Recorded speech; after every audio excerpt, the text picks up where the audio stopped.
Good morning, everyone. Okay, today what I want to talk about is being successful.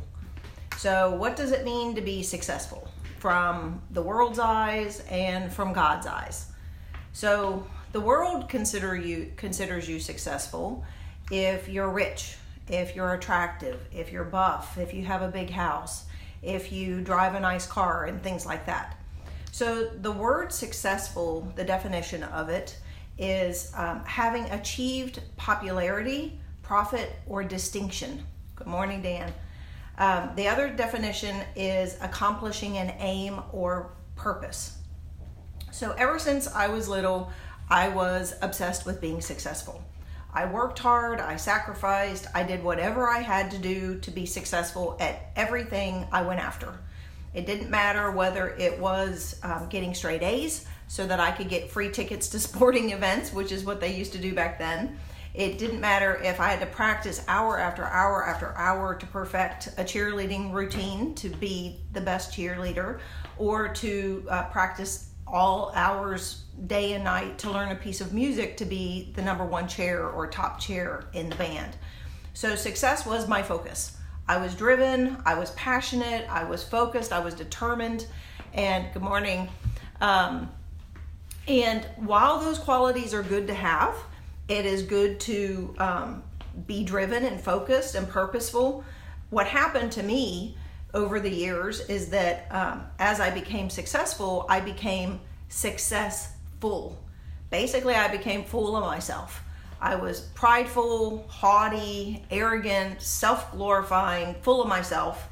And even after I studied the Bible and became a Christian, there were many years that, in spite of being focused on being my best and being the best, it took a lot of pain and a lot of suffering and situations that God allowed me to go through for God to expose my heart, for God to bring me to a place where He showed me where I needed to be in line with Him. So thank you, Oscar. So what is success in God's eyes? Success in God's eyes is, number one, not being full of myself. Number two is being full of Him. So that is success in God's eyes. And so it is what we've been talking about and focusing on since I started these, is that it's about His glory. It's about His reign as King. It's about His will being done. So when I'm acting like I used to act, where I am full of myself, then I'm saying to God that I matter more than you. My opinion means more than you. I reign, you don't. I am God. I'm my own little mini God. And it's in complete opposition to Him. So basically what happened was I finally came to the realization that there is only one God, and I am not it. So when you understand that, and when you finally get yourself into line with Him, you can start to understand that God is able and God is willing to give us all of the success that the world has to offer. He can literally give you anything. He owns everything. He is in control of everything. But the key is that we have to let go of our self-glorification, let go of our pride, let go of ourself, in order to put Him in the right position and us in the right position in order to truly have success in God's eyes. So in my mind now, what I visualize, because I'm one of those visual learner kind of people, so it helps me to have pictures in my mind when I'm thinking of things or doing things. It helps me to overcome.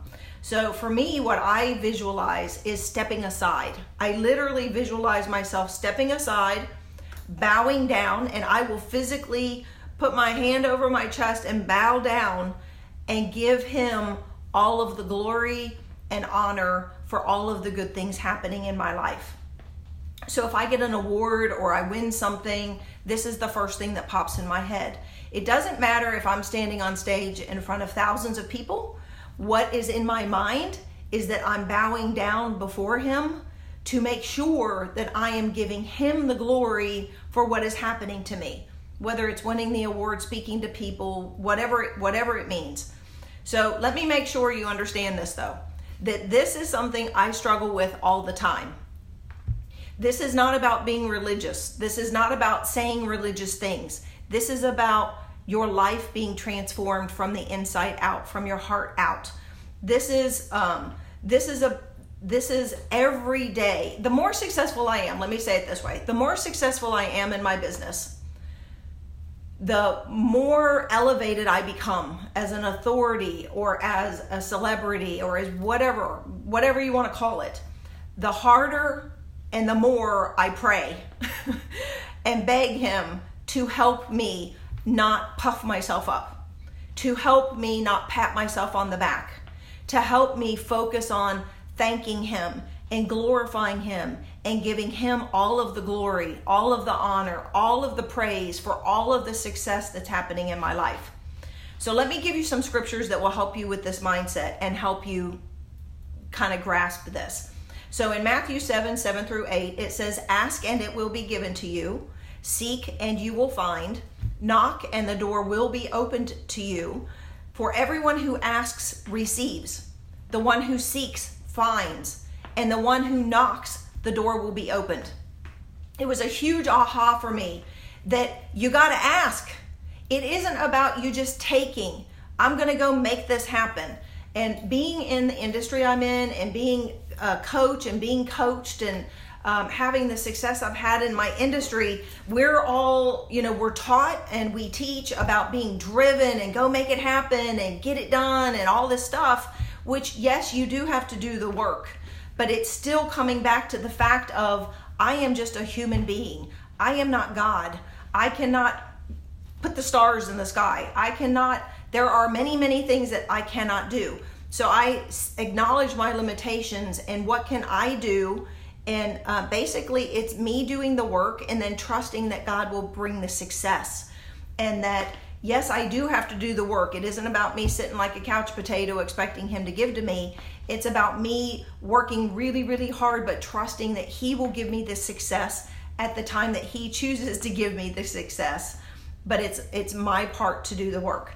In Psalm 37:4, it says, take delight in the Lord, and he will give you the desires of your heart. So the key there is taking delight in him, not worrying about him giving you the desires of your heart, focusing on take delight in the Lord. In Proverbs 16:3, it says, commit to the Lord whatever you do, and he will establish your plans. Commit it to him. I pray about everything. I pray about doing a radio show. I pray about this podcast and this Facebook Live. I pray about success in my business with recruiting or with sellers and buyers that we work with. Commit it to him. He will and can give you success at whatever you put your hands to. In Deuteronomy 8:18, it says, but remember the Lord your God, for it is he who gives you the ability to produce wealth and so confirms his covenant, which he swore to you as it is today. He is the one that gives you the ability to even produce wealth. He is the one that helps you get out of bed every day. He's the one that helps you take a breath. He's the one that gives you life. Your existence is completely dependent on him. And when you finally get that, and when you finally understand, hey, I can't blink unless he lets me. My heart can't beat unless he lets me. All of it is completely dependent on him. And when you finally recognize that and bring yourself into line with who you are and who he is, you'll be amazed at how much your life changes. So there's an old saying that says, whoever dies with the most toys wins. And I say that is a bunch of baloney, because you don't get to take the toys with you. You give them to someone else. So having the most toys is not who wins. Who wins, and the only success that matters, is do you have a relationship with God? Do you know God? And I'm not talking about are you religious? I'm not talking about do you read your Bible? I'm not talking about do you show up to church one day a week or at Christmas or Easter? I'm talking about do you have a relationship with him?